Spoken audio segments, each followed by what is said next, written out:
राजनांदगांव जिला के विधायक देवव्रत सिंह नर्मदा मैया के दरबार में माथा टेक के पूजा अर्चना करीस। ये दौरान नर्मदा कुंड और मंदिर प्रांगण व्यवस्था ला दुरुस्त करे के बात कहीस।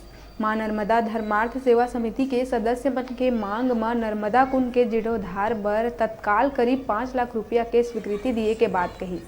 मंदिर परिसर के अंदर कुंड के समीप फर्श लगाए और बाहर में 2 प्रवेश द्वार के साथ घेरा लगवाए के अनुशंसा विधायक सिंह द्वारा करे गई।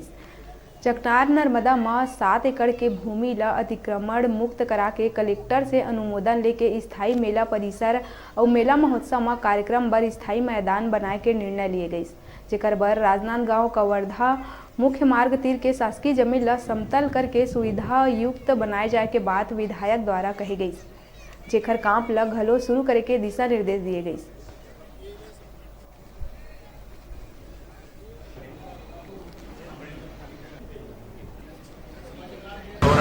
उस पे काम होना है और बहुत सारी और व्यवस्थाएँ हैं।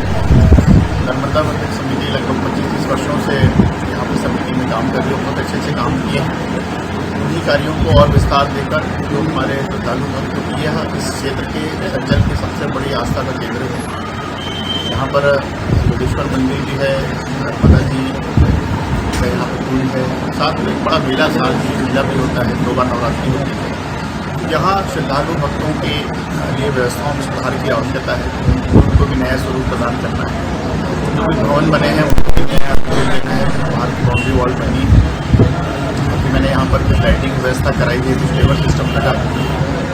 और मेरा प्रयास अभी 1.5 साल से हम लोग प्रयास कर रहे हैं कि छत्तीसगढ़ शासन की धर्मस्व विभाग से यहाँ पर राशि स्वीकृत हो और उसको मिलन ट्रस्ट समिति के रूप में इसका पंजीयन हो जाए।